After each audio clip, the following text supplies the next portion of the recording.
Broadcasting Company. DZRH, member, kapisanan ng mga broadcaster ng Pilipinas. Oras sa Father Lito Jimenez, alas 4:12. Uy! Nakapag-break ka na ba? Nakapag-relax ka na ba? Saan ka man nagtatrabaho, mapa-opisina man o work from home o mula mismo sa pwesto, sasabayan namin ang break time mo. Sasabayan namin ng mga balita at komentaryo, mga panayam ng mga taong viral ngayon. DZRH Break Time! RH Break Time!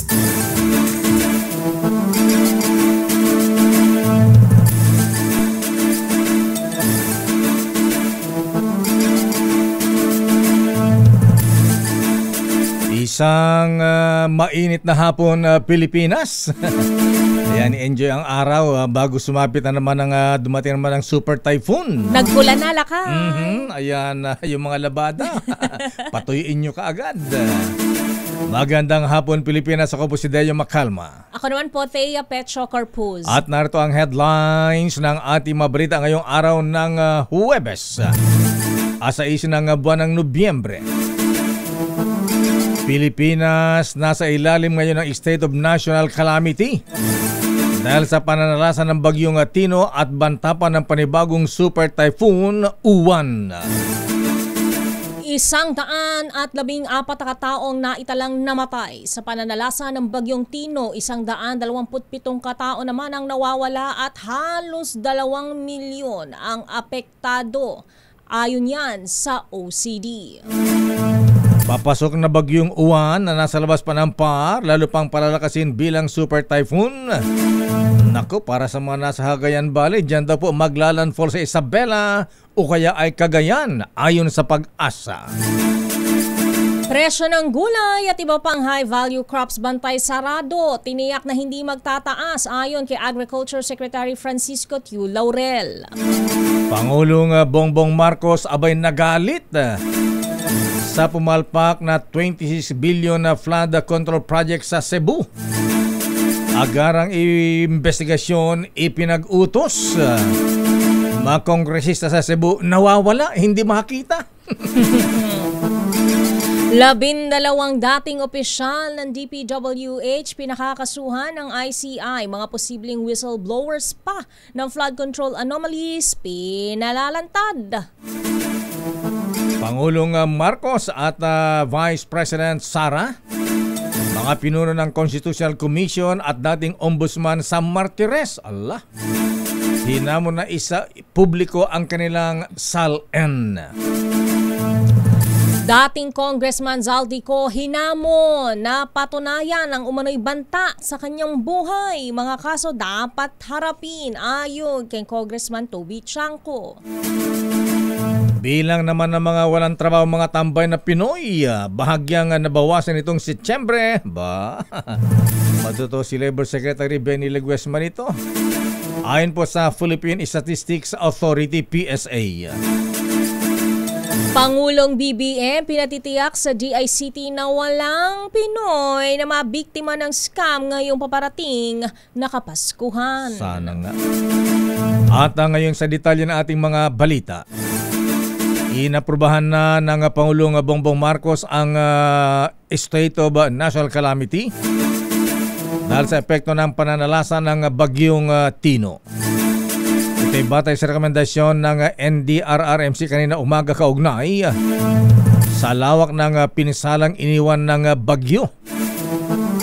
Ito'y bahagi ring paghahanda para naman sa inasampang hagupit ng papasok na super typhoon Uwan. Narito ang Pangulong Marcos. There will be almost 10 regions, 10-12 regions that will be affected. So, pagka ganun karami, ganun ang scope, then we will really have to, then it is a national calamity. So, that gives us quicker access to some of the emergency funds, number one. Secondly, mapapabilis ang ating procurement so that we don't have to go to the usual bureaucratic procedures.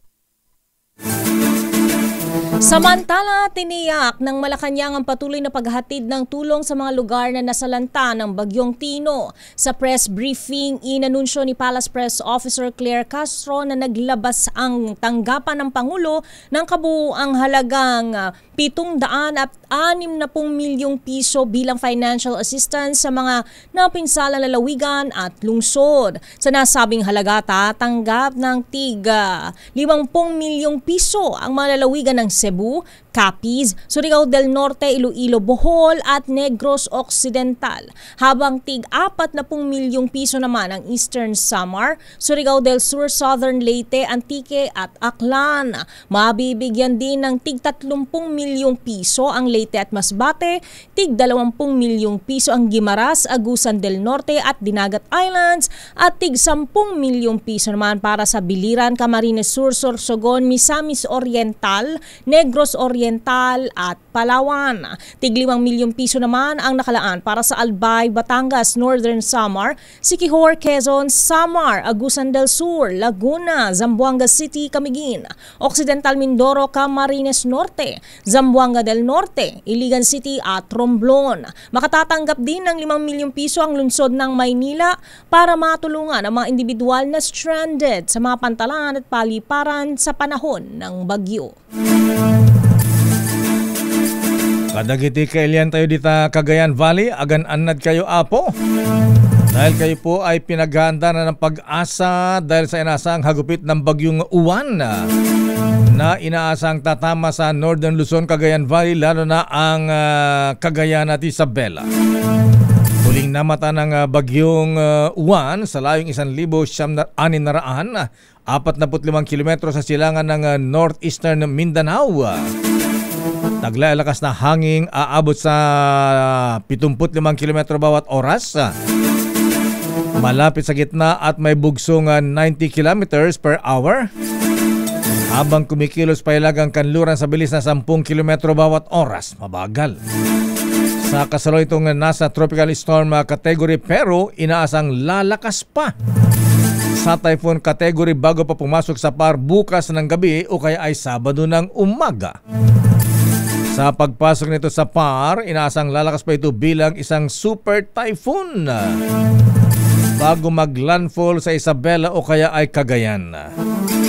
Kasalukuyan ding malawak ang sakop ng papasok na bagyo pero sabi ng Pag-asa lalo pa itong liliit habang lumalakas naman ang nasabing bagyo. Sumampa na sa 114 ang bilang ng mga napaulat na nasawi na iniwan ng Bagyong Tino. Sa ulat ng Office of Civil Defense, pinakamarami ay mula sa Cebu Province na nakapagtala ng 71. Sinundan ng 18 casualty sa Negros Occidental, 12 sa Negros Oriental, 6 sa Agusan del Sur, 2 sa Southern Leyte at 1 sa Antique, Capiz, Iloilo, Bohol at Leyte. Samantala, 127 katao naman ang nawawala kung saan 65 rito ay mula sa Cebu at 62 sa Negros Occidental. Hating gabi ngayong Huwebes nang tuluyang lumabas ng Philippine Area of Responsibility ang Bagyong Tino. Halos 2 milyong katao ang naapektuhan ng pananalasa ng Bagyong Tino. Ito ay batay sa report ng NDRRMC. Tinatay ng mga 544,000 families ang sinalanta ng bagyo sa mga rehiyon ng Calabar Zone, Mimaropa, Bicol Region, Western Visayas, Negros Island, Central Visayas, Eastern Visayas at Caraga Region.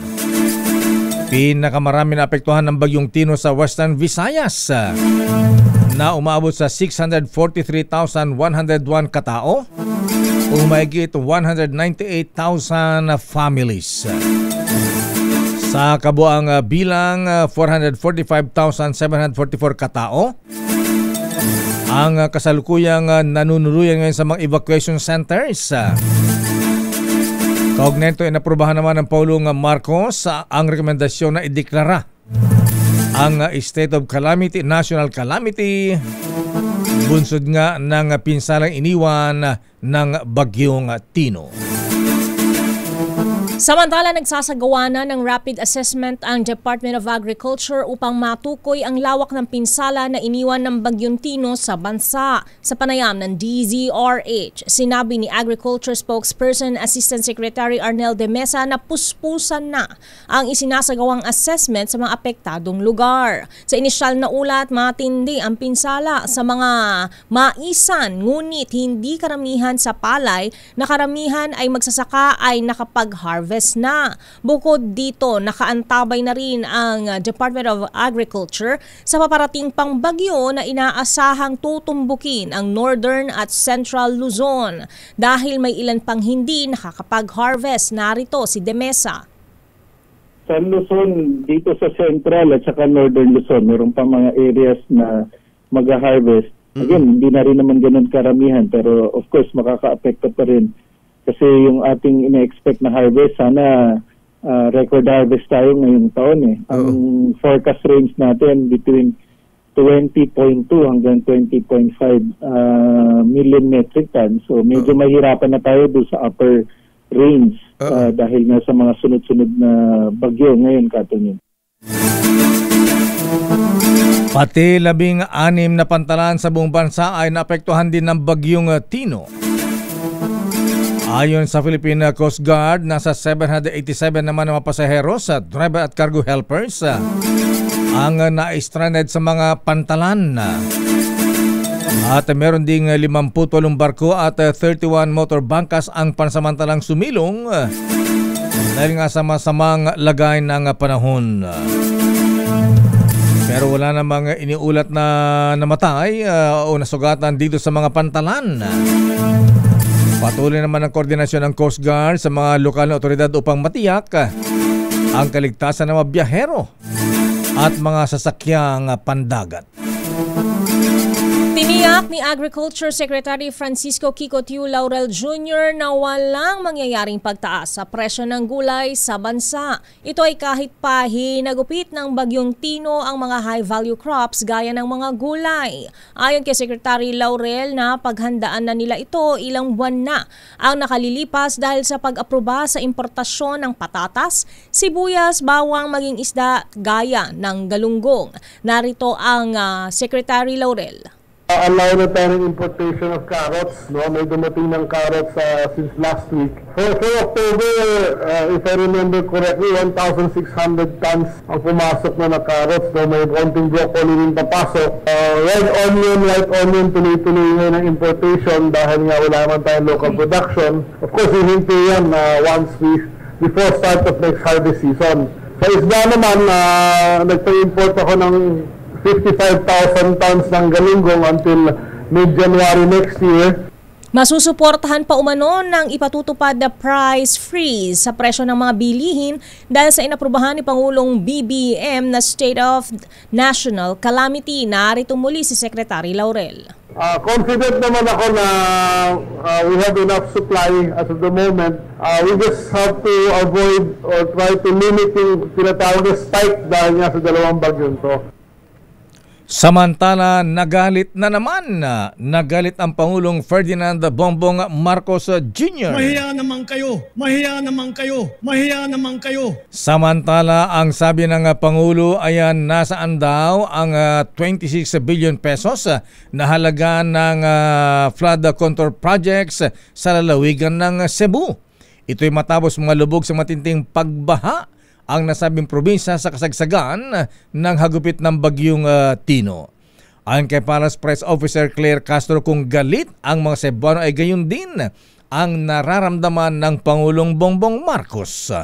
Kaugnay ito agad na pinag-utos ng Pangulo na imbestigahan kung nagamit ba ng tama ang bilyong-bilyong pondong inilaan para sa mga flood control projects sa probinsya ng Cebu.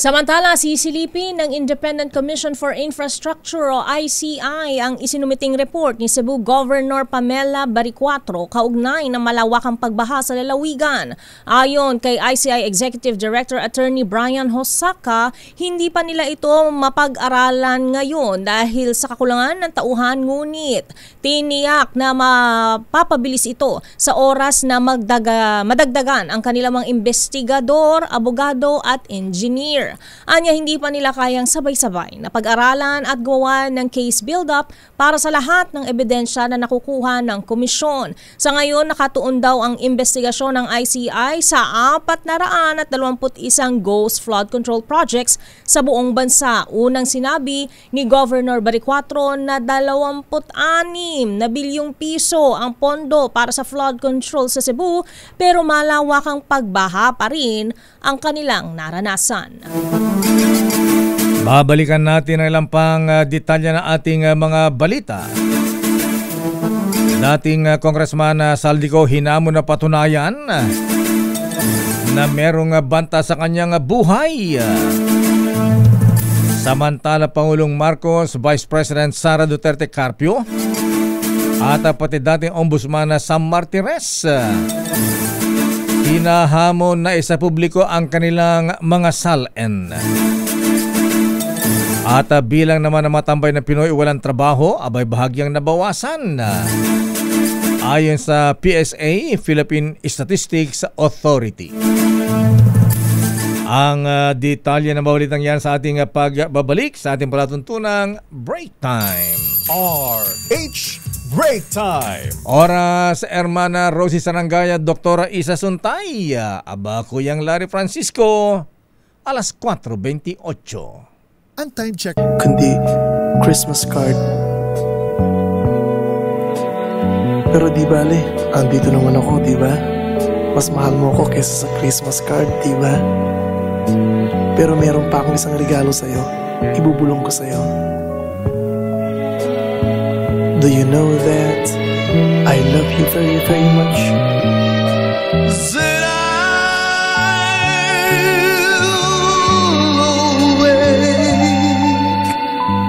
On Christmas morning and find my stockings filled with you.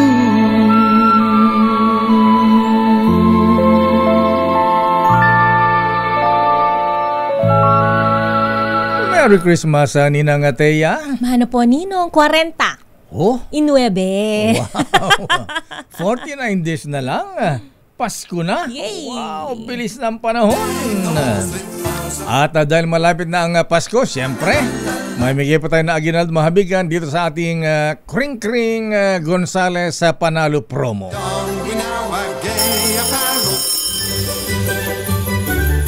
I-ready na ang inyong cellphone dahil tinatawagan na namin ang next winner sa Kring Kring Panalo Malacash sa telepono.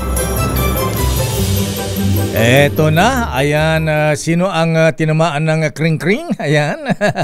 Abay, taga-Dagupan. Aba. Sa Mama Lingling, Dagupan City. Aba, meron palang barangay na ganyan. Mama Lingling. Nasa ating linya si Jason Abulencia. Ay, Jason, naimbang malem, Ilocano, Panggalatok. Masantos tan maabig yang araw mo si kayo amin. Ay, Panggalatok lakan. Antotan, ayan. Ayan, Jason, simple ang tanong ko para manalo ka ng limpak-limpak na 500. Ang tanong ko ay anong radio station ang number 1 hindi lamang sa Metro Manila, Mega Manila kundi buong Pilipinas? Anong istasyon yan? Siyempre, DZRH. Ang galing-galing mo talaga, Jason. Congratulations sa lakay. Nanalo ka ng 500 pesos. Jason Abulencia ng Dagupan City. Samantala, bago ating mga balita, nako, 3 dati opisyal ng DPWH. Aba, ang sipag ni BIR Commissioner June Lumagi, ha? Abay, kinasuhan kanina umaga ng tax evasion. Standby, Let Narciso mula sa Malacanang. Ano ang latest sa palasyo? Standby, Raymond at Paasma ng Milky Regunan. At batiin lang muna natin na happy birthday ito at baka sakaling mag-blowout. Ayan. Ang mga lords of Padre Faura. Ayan. Buhabati kay Chief Justice Alex Jesmundo. ICJ, happy birthday. Aba! Kanina umaga, mga justice ang buhabati. Ngayon, estudyante naman niya. Ayan. Estudyante niya sa College of Law na ngayon ay judge na. Aba! Judge na rin. Yes, buhabati rin si Judge Berna Cabiles Torneros ng happy birthday sa kanyang terror daw na professor. At siyempre, happy birthday din kay Miss Tammy Reed mula sa Metrobank. At happy birthday pa kay Oy Kagawad Mafi Soler da Rosa. Binabati ni paring June Soler at Maring Raquel Montesa at Kuyang Ryan at Judge Kalimbahin. At happy birthday din kay Maureen Mateo De Leon mula kay Maring Irene Messina ng BIR at mula kay Celi Bueno Ortega ng DWIZ. At happy birthday din kay Faith Pahutagana ng DSWD Cavite, Melanie Salamuding at Kuyang Christian Cornelio. At si Brad, birthday pala ni Brad J. Magpali ng TLK. Ayan, binabati ng mga kapans. At siyempre, ayan, bago ang ating mga nagbabagang mga balita, meron muna tayong exciting na balita para sa inyo mga kuyang mga ating mga misis. Makinig po kayo, ha? Baka na ang susunod na swerte ngayong 50th anniversary ng may Mega Millionario promo na may up to 50 million pesos worth of prizes. Kasama na dyan instant GCash vouchers at maging monthly winner ng brand new car o kaya 1 milyon. Simple lang sumali, bumili lamang ng especially marka Mega Sardines, Mega Mackerel at Jim's Coffee Products. Kunin ang promo code sa loob ng lato sa sachet at isend sa official Facebook page ng Mega Sardines. At paalala ni Ninong Marvin Chulim, itago daw po ang sachet o takip ng lata na may promo code dahil kailangan ito para maklaim ang major prize kung sakaling manalo. Aba, tatlo na ang nanalo ng tig 1 milyon. Eto, nanalo ng tig 1 milyon. Ha? Abay, itong si Christopher Gatchalian ng Rosario La Union. Itong si Angeline Christine Rayos ng Pinamalayan Oriental Mindoro. At 1 milyon din kay Nur Aini Usni ng Zamboanga City. Ito naman, tatlong nanalo ng Toyota Race. Si Jacel Eligio ng Cainta Rizal. Aba, taga Cainta. Ayan. Si Neil Villanueva ng Zamboanga del Sur. At si Daisy Sobrebega ng New Lucena, Iloilo City. Congratulations! Kaya mga kuya mga ateng, sali na sa Mega Millionario promo. Mahala nyo kayo na ang susunod na maging milyonaryo at manalo ng brand new car mula sa Toyota Alabang. Toyota Race. At eto na ang ilang pang mainit na balita. Kinasuhan na ng BIR ang tatlong dati opisyal ng Department of Public Works and Highways dahil sa kasong tax evasion. Kasama sa kinasuhan ay sina dating DPWH engineers Henry Alcantara, Bryce Erickson Hernandez at JP Mendoza dahil sa 1.6 billion na tax liabilities. Wow, laki ha? Ayon kay BIR Commissioner June Lumaki, nakinabang umano ang mga dati opisyal ng DPWH sa mga proyekto at ginamit pa ang perang pinagmulan ng kickback sa casino gambling. Lumabas din sa record ng LTO at Land Registration Authority LRA ang mga luxury vehicles at mamahaling properties na hindi may paliwanag sa kanilang mga tax returns. Sa kabuuan ay 10 kaso na ang naisampa ng BIR na may halagang 8.80 billion tax deficiency sa tulong ng DPWH, AMLAC, LRA, LTO, PAGCOR at Independent Commission for Infrastructure.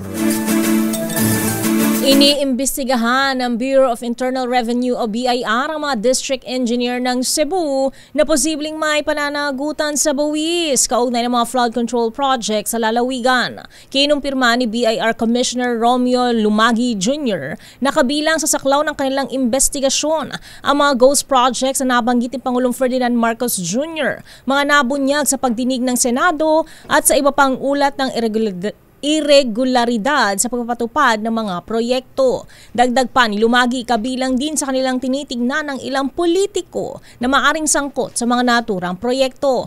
Nilinaw naman ng opisyal na nakatuon lamang sa aspeto ng buwis ang isinasagawang investigasyon ng BIR. Matatanda ang kabilang ang Cebu sa mga lalawigang labis na nasalanta ng Bagyong Tino at nakaranas na malawakang pagbaha.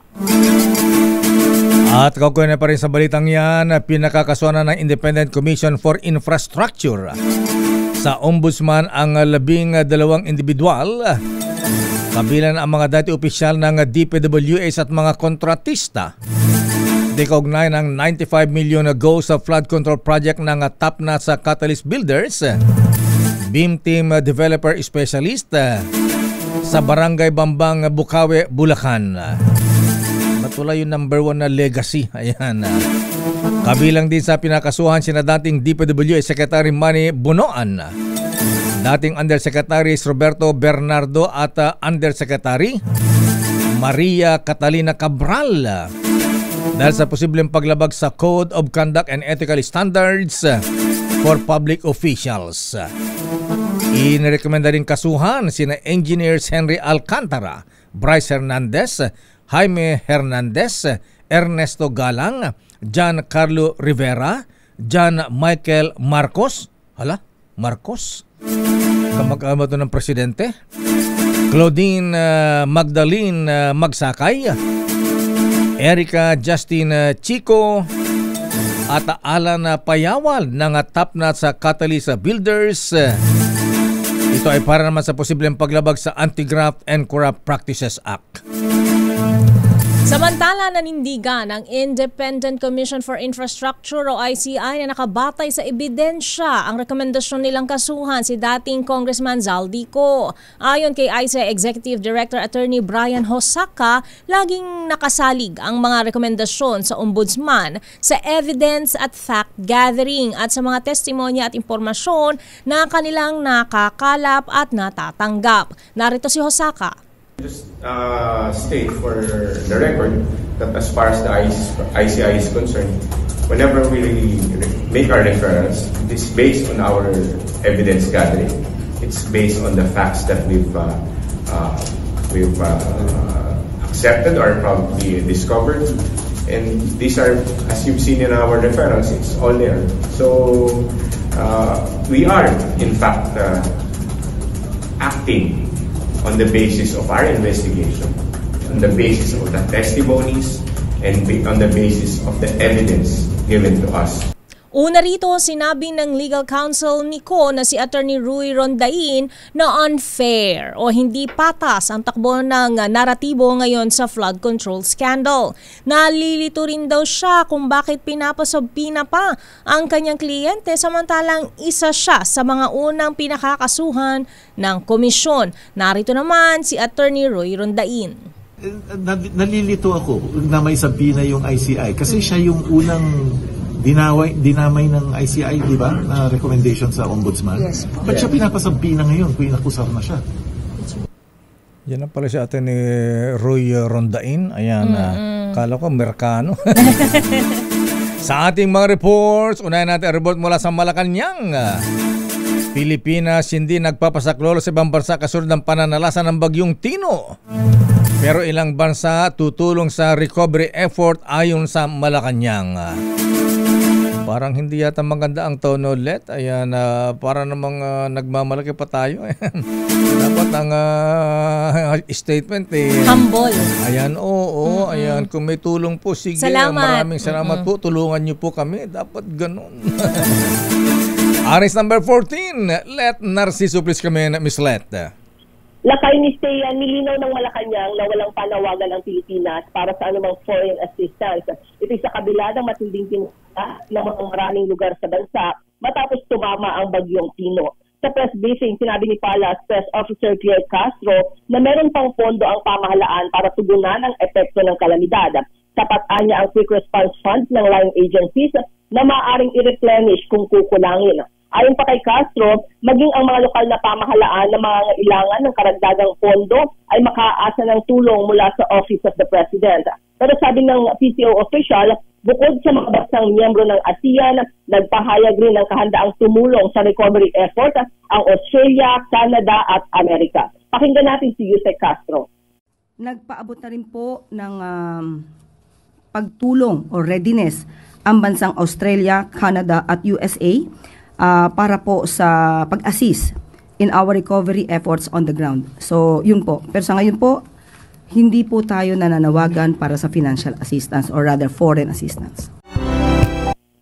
Si PCO Undersecretary Claire Castro. Ito si Let Narciso para sa DZRH. Una sa Pilipinas, una sa Pilipino.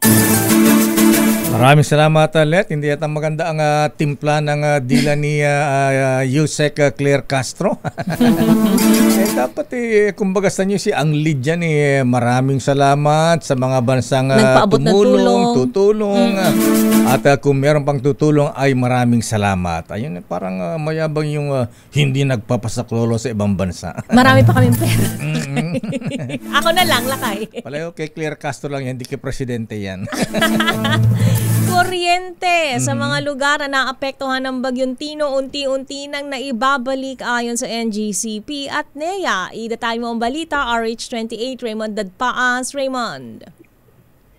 Estea Mayor, tuloy ang restoration efforts para maibalik ang supply ng kuryente sa mga lugar na matinding tinamaan ng bagyong Tino. Ito ang iniulat ng National Grid Corporation of the Philippines o NGCP at National Electrification Administration o NEA sa pagdinig ng Senate Committee on Energy na pinamumunuan ni Senador Pia Cayetano.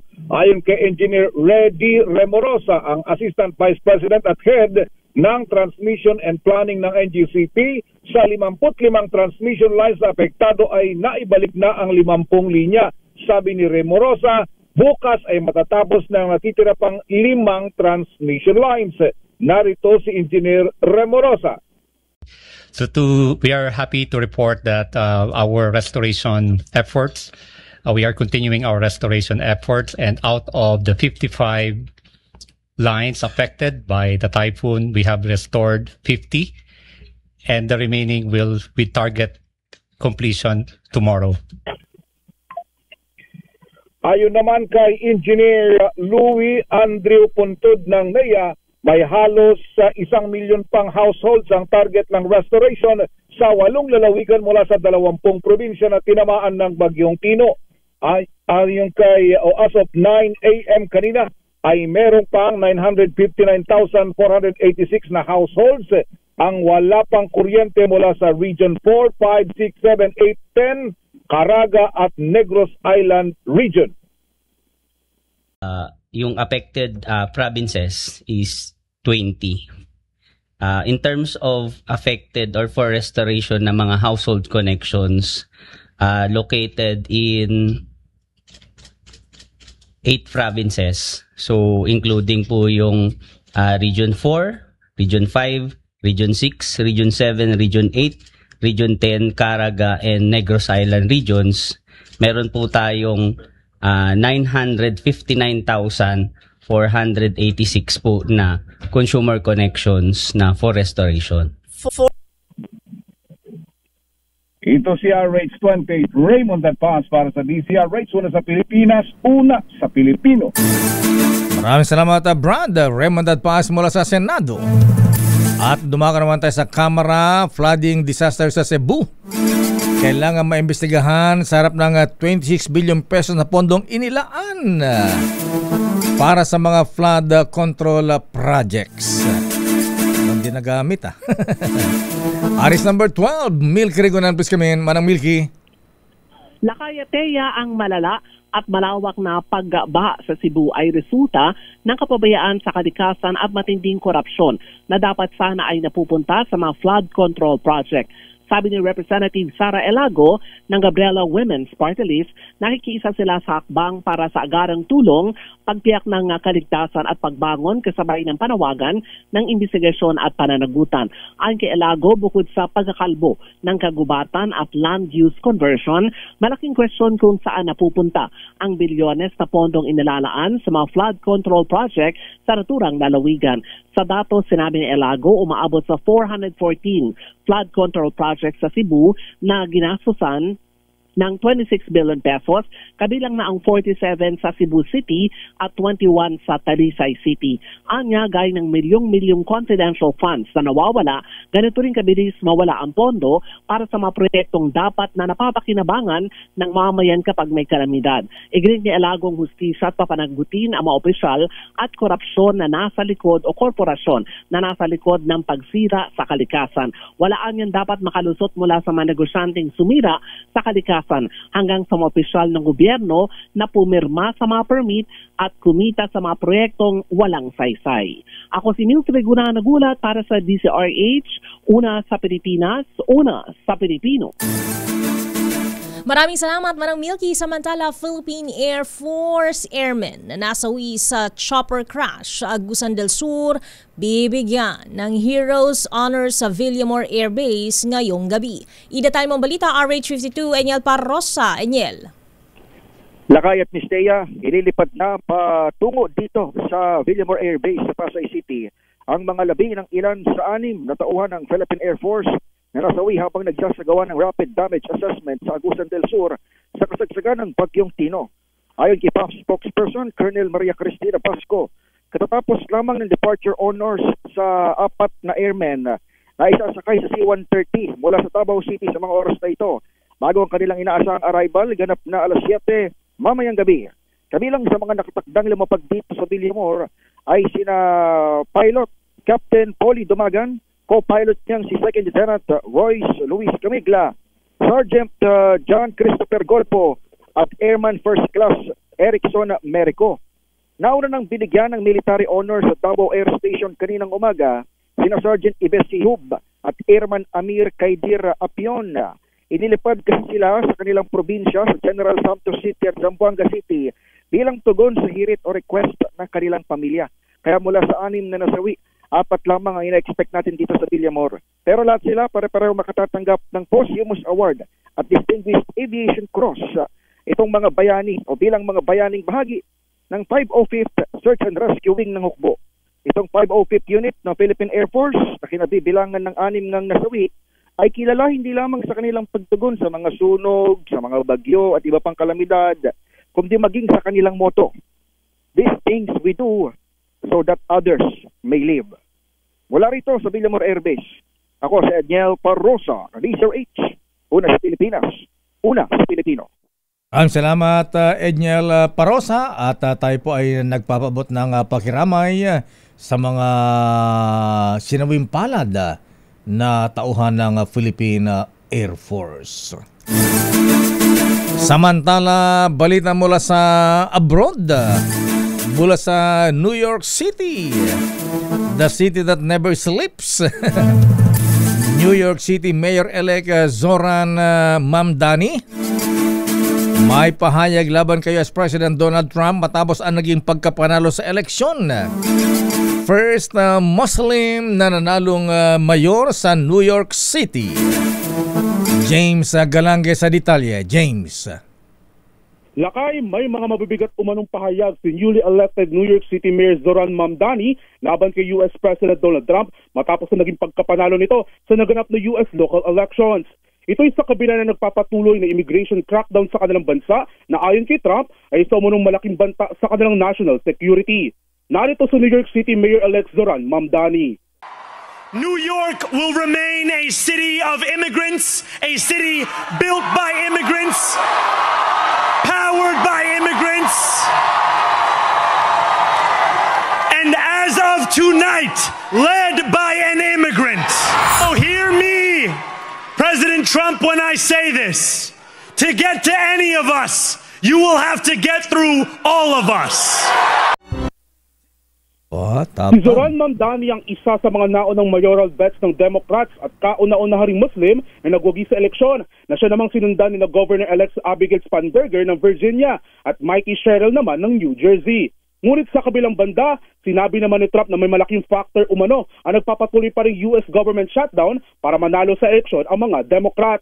Pero hindi naman ito idinitalya ang dahilan at sinabi na lamang na isa itong malaking pagkakamali ng kanilang taong bayan at antabayanan na lamang ang mga susunod na mangyayari. Samantala, nang dahil naman sa naging resulta ng eleksyon, may nakita naman umanong malaking pagbabago sa magiging kinatawan ng Kongreso ng Amerika sa susunod na taon, kung saan inaasahan ng malaking pabor para sa mga Demokrat na makapasok at maupo sa pwesto mula sa mga nakuha nitong suporta mula sa kanilang taong bayan. Ito si James Galangin ng DZRH TV, una sa Pilipinas, una sa Pilipino. Yan, pwede ka nang pumunta ng New York. Balitang sports. Jonas magpantay kampiyon sa 2025 Qatar World Cup 10 ball. Ida tayo mga balita, Millie Borja. Nag-ukit ng kasaysayan sa Filipino Q artist Jonas Magpantay matapos magwagi sa 2025 Qatar World Cup 10 Ball Championship na ginanap sa Ezdan Palace Hotel sa Doha, Qatar. Kinilang The Silent Killer, ginulat ni Magpantay ang international pool scene matapos talunin ng malalaking pangalan at ang mga reigning champion upang masungkit ang kampyonato at ang $100,000 na premyo. Kontrolado ng 31-year-old Philippine representative ang laban kontra kay Szymon Kural ng Poland sa final match bago nakabawi ang kalaban ng tatlong sunod na racks. Gayunman, nanaig pa rin si Magpantay matapos makuha ang uling rack at 39 para tuluyang kunin ang korona. Ang panalo ni Magpantay ay tinuturing na Cinderella run matapos siyang makabalik sa main draw at tuluyang umarangkada hanggang kampyonato. Ayon kay Magpantay, labis ang kanyang kaligayahan sa panalong ito. Bago makarating ng finals, tinalo ni Oliver sina Oliver Solnoki ng Hungary, Carlo Biado na kapwa nito Filipino player at si Maurice Nohose ng Germany sa semifinals. At yun ang mga latest updates sa mundo ng sports. Ito si Millie Borja ng DZRH TV, una sa Pilipinas, una sa Pilipino. Maraming salamat, Millie Borja. Mukhang nag-retire na si Efren Bata Reyes. Oo, may pumalit na lakay. At sa showbiz, Miss Thea. Pambato ng Czech Republic, waging Miss Earth 2025. Pinay beauty queen Joy Barcoma nagtapos sa top 8. Ida mo ang Break Time Showbiz, Angelica Cosme. Nagtapos sa top 8 ang Miss Earth 2025 journey ng pambato ng Pilipinas na si Joy Barcoma. Sa pamamagitan ng Facebook post, nagpaabot ng pasalamat ang Caviteña Beauty Queen sa lahat ng mga sumuporta sa kanya. Kung ating babalikan ang kanyang naging laban bago sumagot sa #round ng kompetisyon kung saan napunta sa kanya ang salitang law, nagpaabot ito ng pakikiramay sa lahat ng mga biktima ng bagyo sa Cebu. I am just waiting for this moment to encourage everybody to offer prayers to the victims of typhoon and Cebu. A lot of people have died. A lot of people have experienced the catastrophe that typhoon and the flash flood has brought to our countrymen. So I hope that you take this time as we celebrate taking care of Mother Earth. Ang Pinay Beauty Queen, gayon din ang mga pambato ng Chile, Brazil at Ukraine na nagtapos sa top 8 ay itinanghal na runners-up ng 25th edition ng Miss Earth. Habang si Miss Thailand ang nagbuging Miss Earth Fire, Miss Earth Water naman ang pambato ng Vietnam.